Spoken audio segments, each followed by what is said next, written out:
Assalamualaikum warahmatullahi wabarakatuh.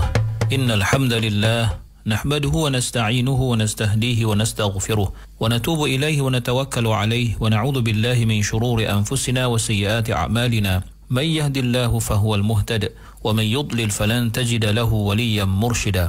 Ashhadu an la ilaha illallah wahdahu la syarika lah wa anna sayyidana Muhammadan 'abduhu wa rasuluh وصفيه من خلقه وحبيبه بلغ الرسالة وأدى الأمانة ونصح الأمة وكشف الغمة وجاهد في الله حق جهاده حتى أتاه اليقين اللهم صل على سيدنا محمد وعلى آله وصحبه وبارك وسلم أما بعد. Muslimin muslimat sahabat pendengar IKIM yang dirahmati Allah, marilah sama-sama kita mulakan pagi kita dengan merafakkan kesyukuran kehadrat Allah di atas segala nikmat yang Allah Ta'ala kurniakan kepada kita, terutamanya nikmat iman dan Islam. Dan marilah sama-sama kita buktikan kesyukuran kita dengan mentaati segala perintah Allah, melaksanakan segala suruhannya dan menjauhi segala larangannya. Mudah-mudahan Allah Subhanahu wa Ta'ala sentiasa memberikan taufik dan hidayah kepada kita, menerima segala amal ibadah kita, mengampunkan segala dosa, kesalahan dan kesilapan kita, dan mudah-mudahan Allah golongkan kita dalam kalangan hamba-hambanya yang bersyukur.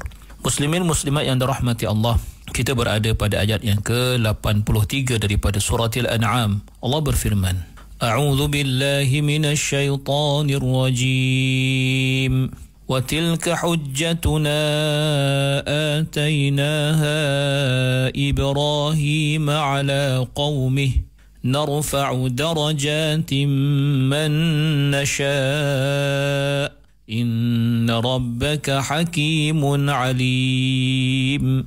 Yang bermaksud, dan itulah hujjah, yakni bukti kami yang kami berikan kepada Nabi Ibrahim untuk mengalahkan kaumnya. Kami tinggikan pangkat-pangkat kedudukan sesiapa yang kami kehendaki. Sesungguhnya Tuhanmu maha bijaksana lagi maha mengetahui. Muslimin muslimat yang dirahmati Allah, dalam ayat ini Allah menjelaskan kepada kita pula beberapa bukti dan beberapa bentuk kurniaan yang dilimpahkan Allah Subhanahu wa Ta'ala kepada baginda Nabi Ibrahim alaihissalam Khalilullah. Allah berfirman, wa tilka hujjatuna atainaha Ibrahim 'ala qaumih. Berkata Imam Fakhruddin Ar-Razi, ketahuilah olehmu sesungguhnya Allah Subhanahu wa Ta'ala apabila menceritakan tentang Nabi Ibrahim alaihissalam bahawa baginda telah menzahirkan hujjah Allah Subhanahu wa Ta'ala, dan mana baginda adalah pembawa obor bukti tauhid Allah Subhanahu wa Ta'ala, membawakan dengan sejelas-jelasnya kepada kaumnya termasuk ayahnya.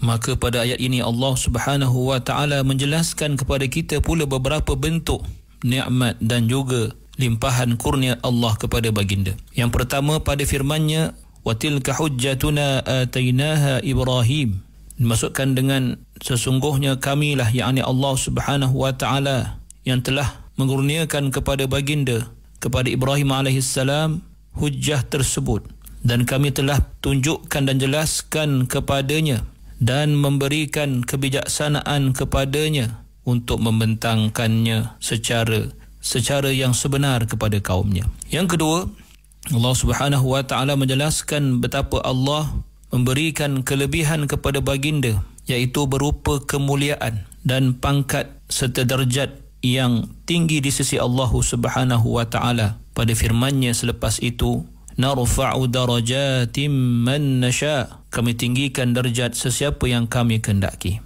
Seterusnya yang ketiga, Allah Subhanahu wa Ta'ala menyatakan bahawa Allah menjadikan baginda Nabi Ibrahim alaihissalam seorang yang mulia di dunia, dan kerana Allah Subhanahu wa Ta'ala menjadikan semulia-mulia manusia, iaitu para anbiya dan para rasul, lahir daripada keturunan baginda Nabi Ibrahim alaihissalam, dan ia terus kekal, yakni kemuliaan Nabi Ibrahim dan Ali Ibrahim ini kekal pada keturunannya sehinggalah ke hari kiamat. Maka ia merupakan sehebat-hebat kebahagiaan yang Allah kurniakan kepada sesiapa jua pun dalam kalangan makhluk apabila Allah jadikan keturunannya, atau Allah jadikan para anbiya dan para rasul daripada keturunannya. Muslimin muslimat yang dirahmati Allah Subhanahu wa Ta'ala, pada kalimah wa tilka hujjatuna, dan demikianlah hujjah kami, merujuk kepada semua yang telah diperkatakan oleh Nabi Ibrahim alaihissalam tatkala baginda bermujadalah ataupun berdebat dengan kaumnya dan juga ayahnya tentang keesaan Allah Subhanahu wa ta'ala dan kebatilan perbuatan syirik itu. Dan bila Allah Ta'ala menyebutkan hujjatuna, hujjah kami, ia adalah bertujuan untuk menunjukkan bahawa hujjah tersebut adalah sangat hebat dan sangat agung yang datangnya daripada Allah Subhanahu wa ta'ala dan dikurniakan, disampaikan, diajarkan oleh Allah kepada Khalilullah, iaitu kepada Nabi Ibrahim AS. Dan ia bermaksud hujah-hujah yang hebat itu pasti tidak mungkin dapat dibantah atau dapat ditewaskan dalam memperkukuhkan sesuatu yang benar itu dan menjauhkan sesuatu yang batil ataupun menyingkap kebenaran dan memusnahkan kebatilan.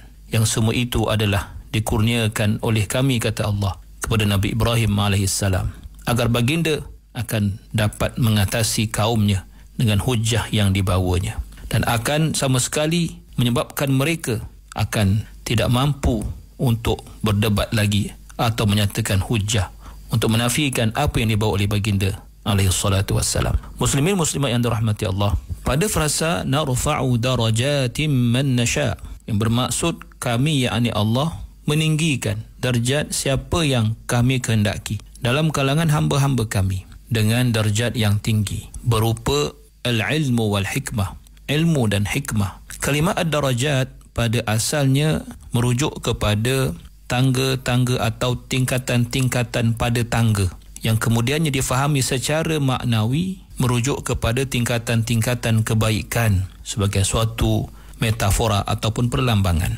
Sementara pada kalimah man nasha', sesiapa yang kami kehendaki, membuktikan bahawa sesungguhnya kemuliaan ini bukanlah akan diperolehi oleh sesiapa sahaja, kerana kalau ia boleh didapati oleh sesiapa sahaja maka tidaklah ada sebarang kelebihan. Maka man nasha' di sini menunjukkan kemuliaan tersebut adalah buat mereka yang dipilih oleh Allah Subhanahu wa ta'ala untuk dikurniakan kepadanya. Muslimin muslimat yang dirahmati Allah, Allah akhirkan ayat ini dengan frasa inna rabbaka hakimun alim. Sesungguhnya Tuhanmu maha bijaksana lagi maha mengetahui. Sesungguhnya Tuhanmu yang menciptakanmu dengan sebaik-baik penciptaan adalah Tuhan yang maha bijaksana dalam apa yang dilakukan, sama ada memuliakan sesuatu atau menghinakan sesuatu. Apa sahaja yang dilakukannya, semuanya menunjukkan betapa Allah Ta'ala itu hakim, maha bijaksana. Alim, Allah maha mengetahui dengan ilmu yang sempurna, dengan ilmu yang meliputi segala sesuatu. Berkata Imam Ar-Razi rahimahullah, ketahuilah bahawa ayat ini merupakan antara dalil yang paling hebat menunjukkan sesungguhnya kesempurnaan, kebahagiaan itu adalah hanya wujud pada sifat-sifat kerohanian, bukan pada sifat-sifat jasmani. Dan inilah yang dibuktikan di dalam ayat ini. Dan ia juga menunjukkan bahawa sesuatu yang menyebabkan atau faktor yang menyebabkan terhasilnya atau berolehnya seseorang kemuliaan daripada Allah Subhanahu wa ta'ala ialah dalam bentuk kurniaan Allah kepadanya berupa hujah-hujah yang benar bagi menyokong sesuatu yang benar, kerana untuk menyatakan kebenaran, apatah lagi untuk mempertahankan kebenaran, apatah lagi untuk mempertahankan kebenaran berhadapan dengan kebatilan, merupakan suatu yang memerlukan ketahanan jiwa dan hati yang sangat hebat, yang kesemua itu adalah kurniaan Allah Subhanahu wa ta'ala. Muslimin muslimat yang dirahmati Allah, mari kita lihat ayat seterusnya, iaitu ayat yang ke-84 daripada surah Al-An'am. Allah berfirman, A'udzu billahi minasy syaithanir rajim. Wa wahabna lahu Ishaqa wa Ya'qub kullan hadaina wa Nuhan hadaina min qabl wa min dhurriyyatihi Dawud wa Sulaiman wa Ayyub wa Yusuf wa Musa wa Harun wa kadzalika najzil muhsinin. Yang bermaksud, dan kami telah kurniakan kepada Nabi Ibrahim anaknya Ishaq daripada isterinya Sarah dan cucunya Yaqub. Tiap-tiap seorang daripada mereka kami telah berikan petunjuk, dan Nabi Nuh juga kami telah berikan petunjuk dahulu sebelum itu. Dan daripada keturunan Nabi Ibrahim itu ialah Nabi-Nabi Daud, Sulaiman, Ayub, Yusuf, Musa dan Harun. Dan demikianlah kami berikan balasan kepada orang-orang yang berusaha supaya baik amal perbuatannya. Muslimin, muslimat yang dirahmati Allah Subhanahu wa taala. Dalam ayat ini Allah menjelaskan bahawa sungguhnya kami, yakni Allah, telah kurniakan kepada siapa? Kepada Nabi Ibrahim alaihissalam suatu kurniaan dan kemuliaan, dan ia merupakan sebagai ganti terhadap apa yang dialami oleh baginda dengan kaumnya. Dan kurniaan itu berupa zuriat, iaitu Ishaq daripada isterinya Sarah, dan beroleh cucu selepas itu iaitu Yaqub, anak kepada Nabi Ishaq, dan ia menjadi penyejuk mata baginda. Kerana bagi setiap manusia itu secara tabi'inya melihat anak-anak yang ramai atau anak cucu yang ada di sekelilingnya merupakan suatu yang menggembirakan hatinya, suatu yang menenangkan dan memberikan kepuasan yang tidak terhingga. Dan Allah nyatakan kullan hadaina, merujuk kepada Ishaq dan Yaqub. Bermaksud Ishaq dan Yaqub kedua-duanya kami, yakni Allah, telah berikan petunjuk kepada mereka. Dan bukan sahaja petunjuk, bahkan petunjuk yang menyebabkan kedua-duanya mengikuti jejak langkah Nabi Ibrahim menjadi Nabi dan pesuruh Allah Subhanahu wa ta'ala. Alangkah bahagianya keturunan ini. Yaqub seorang Rasul, ayahnya juga seorang Rasul, dan datuknya Nabi Ibrahim juga seorang Rasul.